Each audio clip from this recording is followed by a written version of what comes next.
It's not that having a lot of money is the worst thing in the world. I mean, it changes your life completely. With the right number of zeros in your checking account, you can have just about anything the world has to offer.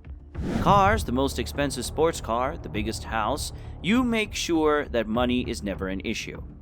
But paradoxically, as long as you have these indecent amounts, it will always be a problem.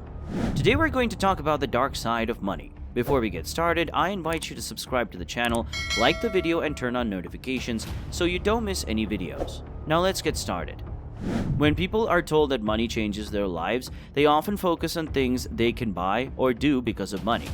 They rarely ask about the very subtle changes that, with enough persistence, can make you the loneliest person in the world. It seems that in the world we live in, becoming a millionaire or being rich is a status symbol. However, despite the fact that there are many jokes about it, such as, "I would wipe my tears with bills," and the like, you should know one thing. Pay attention because what I'm about to say may contradict your entire belief in the system. Fanatics who seek wealth and success without caring about anything else will end up lonely and depressed. It's terrible to be alone no matter how much money you have. It is torture for a species that has grown up and survived in a group.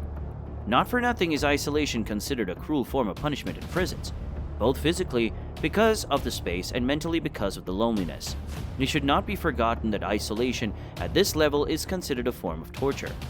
And of course, if you are extremely wealthy, you have to keep your distance. But always understand that even if there is no metal door closing behind you, you are not in a prison.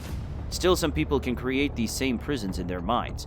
At first glance, they may seem innocent because we tend to attach little importance to things we don't see, but deep down the damage is just as profound. It has been proven time and again that once someone begins to have wealth, their isolation increases. This happens because unless the purchasing power of those around you is also high, you will never know for sure if, when they laugh, it is because you are funny or because they expect you to solve their problems. There are therapists who specialize in this area. The problems a rich person may have are very different from others, but they are problems nonetheless. Isolation is caused by mistrust, contempt, envy, and the guilt of not knowing if you should help, and if you do, if your relationships will be based on the money you can offer. They feel that you are doing it out of charity or pity. These are things that can destroy any relationship. And that's at best. Tell me, how would you feel if you knew that your entourage would try to rob or kill you to keep your money? This has been the case for Jack Whitaker, among other lottery winners who have seen that wealth is not only capable of driving the king under the mountain crazy. Currently with a fortune of around $400 million, he's been robbed several times, totaling $700,000, and attempts have been made to kill him. At other times, lawsuits for everything became commonplace. His granddaughter and daughter died of drug overdoses, and it is not known whether these were accidental deaths or murders. It's understandable if you say, "I wish I had torn up that ticket. If we knew how someone could win a lot of money, we would make the job easier." It's different to be the heir and to be the winner of the lottery. There's a big difference with the heir because parents can prepare their children and warn them about aspects that few want to hear and believe. In contrast, the lottery is by far the worst of the two options.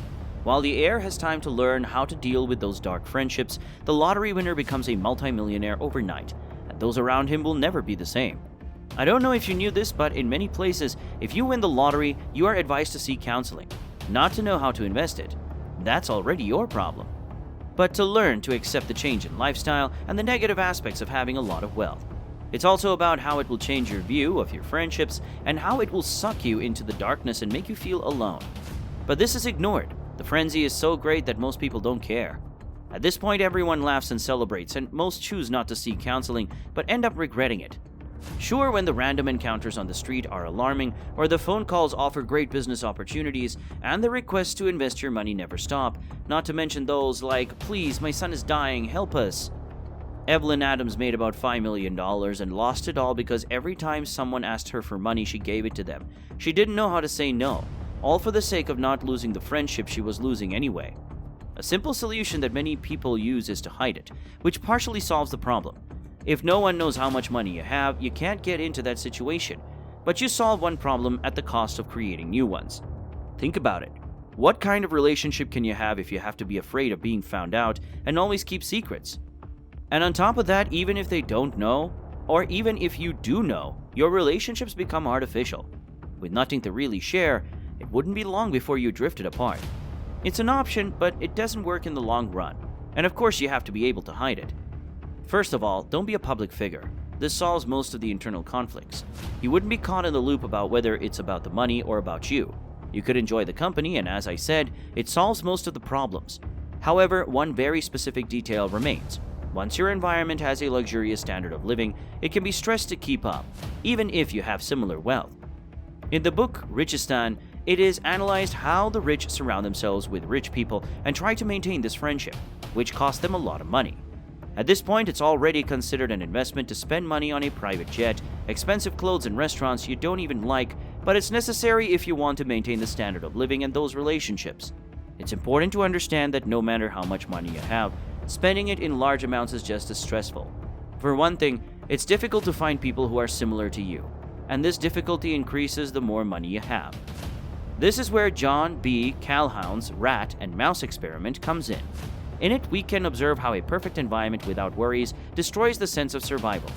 The individual who previously cared about staying alive begins to feel that his existence is meaningless. Perfection is deadly, and this idea can be extrapolated since wealth is capable of creating a small utopia for the one who possesses it. However, you will experience the downside of having everything and not having to strive for anything.